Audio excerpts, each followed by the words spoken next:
Indian सब continent में वाक़ होने वाले मानसून से जो कंट्रीज़ अफेक्ट होते हैं उनमें नेपाल, भूटान, श्रीलंका, बांग्लादेश, पाकिस्तान और इंडिया शामिल हैं। अस्सलाम वालेकुम, welcome to all of you in this video. आज हम बात करेंगे पाकिस्तान में एक ट्रेंडिंग टॉपिक के ऊपर, जो कि फ्लड्स का टॉपिक। जैसे कि आप सब जानते हैं कि पाकिस्तान में जो हालिया सैलाब है उसकी वजह मानसून की बारिशों का रूटीन से ज़्यादा होना है। तो आज हम ये डिस्कस करेंगे कि आखिर मानसून बारिशें होती क्या हैं, ये बनती कैसे हैं, और हर साल ये मानसून बारिशें होती हैं, तो आखिर इस दफ़ा ही क्यों ये जो है ना सैलाब की वजह बनी, और इन मानसून के बारे में साइंटिस्ट के फ्यूचर प्रेडिक्शंस क्या हैं, और इन फ्लड से फ्यूचर में बचने के लिए हमें क्या करना होगा, इन सारी चीज़ों को आज हम डिस्कस करेंगे। तो हम स्टार्ट करते हैं कि मानसून की बारिश है क्या। डियर व्यूअर्स, कुदरत ने इस दुनिया में बहुत सी चीज़ें बनाई हैं और उन चीज़ों की लाइफ को सस्टेन करने के लिए उन्हें एक मैकेनिज़्म प्रोवाइड किया जिसको अडॉप्ट करके चीज़ें अपने लाइफ साइकिल को बरकरार रखती हैं। तो बिल्कुल इसी तरह इंसान, जानवरों और पौधों को अपनी ज़िंदगी बरकरार रखने के लिए पानी और खुराक की ज़रूरत होती है, और इन ज़रूरियात को पूरा करने के लिए कुदरत ने मानसून को हम एक मैकेनिज़्म के तौर पे प्रोवाइड किया, जो एक पंप का काम करके समुद्री इलाकों से पानी को खींच के गैर समुद्री इलाकों पे बरसाता है, जिससे फसलें पैदा होती है और हमारे लिए खुराक जनरेट होती है। अगर मानसून की बारिशें नॉर्मल मिकदार में हों तो ये रहमत बनकर हमारे आबी ज़खायर को पानी से भर देंगी, जिसको हम इस्तेमाल करके बिजली पैदा करते हैं और ज़राअत की इरिगेशन में इस्तेमाल करते हैं। लेकिन अगर कुछ माहौलियाती तब्दीलियों की वजह से मानसून का सिस्टम बिगड़ जाए तो फिर ये जहमत बन जाता है, और इसके बिगड़ने के भी दो सूरत हाल हैं। एक ये कि जब नॉर्मल रूटीन से ज़्यादा बारिशें हों, इस केस में जो है ना उस रीजन में फ्लड्स आएंगे, और जिसकी हालिया मिसाल पाकिस्तान में आने वाला फ्लड है, जिसने तकरीबन पाकिस्तान की आधी आबादी को अफेक्ट किया है। और इसके बिगड़ने की जो दूसरी फॉर्म है वो ये कि जब रीजन में रूटीन से बहुत कम बारिशें हों, और इस केस में उस रीजन के अंदर पानी की शदीद किल्लत हो जाती है और वहाँ पे कहत आ जाता है। और जिसकी मिसाल हमें माजी में 18वीं सदी में इंडिया और बांग्लादेश के अंदर आने वाले कहत से मिलती है, जिसके अंदर तकरीबन 1 करोड़ लोग लुक़्मा अजल बने थे और उनकी डेथ हुई थी। बिगड़ाव की ये दोनों सूरतें रीजन के लिए फ़िनांशली और जानी लिहाज से ख़तरनाक होती हैं। सिर्फ फ़र्क इतना होता है कि जो फ्लड होते हैं इनके असरात फ़ौरी होते हैं, जबकि जो कहत हैं इनके असरात चंद एक सालों बाद नमूदार होना शुरू हो जाते हैं। अब सवाल ये कि मानसून बनता कैसे है, तो इसके जवाब के लिए आप लोगों को थोड़ी सी साइंस समझनी होगी। आप लोगों को पता होना चाहिए कि जब गर्मियाँ होती हैं तो गर्मी की वजह से जो समुद्री इलाके हैं, जो पानी वाले इलाके हैं, वो कम गर्म होते हैं क्योंकि पानी की हीट कैपेसिटी ज़्यादा होती है,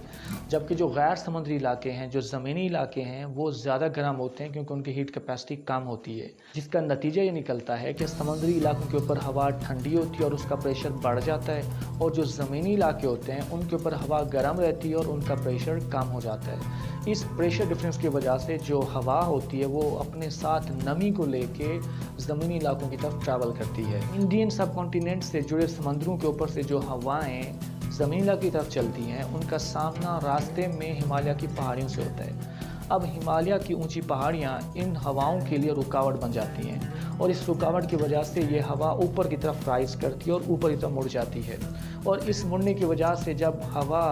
एक ख़ास हाइट पे पहुंचती है तो इसका टेम्परेचर कम हो जाता है, यानी कि हवा ठंडी हो जाती है और हवा में मौजूद नमी बादलों की शक्ल अख्तियार कर लेती है। इंडियन सब कॉन्टिनेंट में वाक़ होने वाले मानसून से जो कंट्रीज़ अफेक्ट होते हैं उनमें नेपाल, भूटान, श्रीलंका, बांग्लादेश, पाकिस्तान और इंडिया शामिल हैं। और ये मानसून हवाएं सबसे पहले इंडिया की रियासत केरला में दाखिल होती हैं और वहाँ पे तकरीबन 1 से 2 हफ्ते बारिशों का सबब बनती है, और फिर इस तरह ये स्लोली 1-2 वीक का स्टे करते हुए डिफरेंट स्टेट्स के ऊपर से ट्रैवल करते हुए ये बादल पाकिस्तान में दाखिल होते हैं, और फिर जून से लेकर सितंबर तक ये बादल पाकिस्तान में बारिशों की वजह बनते हैं। अब हम बात करते हैं मानसून के सिस्टम में आने वाले बिगड़ाव की वजूहात की। तो इन वजूहात में जो सबसे बड़ी वजह है वो है ग्लोबल वार्मिंग, यानी दुनिया का टेम्परेचर बढ़ रहा है। अब दुनिया का टेम्परेचर क्यों बढ़ रहा है, तो इसकी भी बहुत सारे रीज़न हैं, जिनमें कुछ नेचुरल भी हैं और कुछ इंसानी रीज़न्स भी हैं। नेचुरल में ये वजह कुछ बताई जाती है कि जब मिडल ईस्ट में मौजूद सहराओं में तूफ़ान आते हैं तो रेत के ज़रात उड़ के हवा में चले जाते हैं और फैल जाते हैं, और रेत के ज़रात फैल के सूरज की हीट को अपने अंदर एब्जॉर्ब करते हैं, जिससे दुनिया का टेम्परेचर बढ़ता है। तो ये तो हो गया नेचुरल प्रोसेस। जबकि जो इंसानी वजह बताई जाती है वो ये है कि जो हम जो है ना गाड़ियों में गैसेज यूज़ कर रहे हैं, फ्यूल यूज़ कर रहे हैं, उनसे पैदा होने वाला धुआं, और उसके अलावा जो हम एरोसोल स्प्रे यूज़ कर रहे हैं, बॉडी स्प्रे यूज़ कर रहे हैं, उसके अंदर जो केमिकल यूज़ होते हैं वो भी दुनिया का टेम्परेचर बढ़ा रहे हैं, जिसकी वजह से मानसून में बिगड़ाव आता जा रहा है। और जर्मनी के एक माहौलियाती इदारे ने रिसर्च की है कि अगर आपकी दुनिया के टेम्परेचर में 1 सेंटीग्रेड का इजाफा आ जाए तो आपकी मॉनसून की जो बारिशें हैं उनमें 5% इजाफा हो जाएगा। और ये इजाफा कितना ख़तरनाक है, आप इसका अंदाज़ा इस बात से लगा लें कि अगर मॉनसून की बारिशों में 10% इजाफा हो जाए तो ये उन इलाकों में शदीद फ्लड्स या फिर कहत की वजह बन सकता है।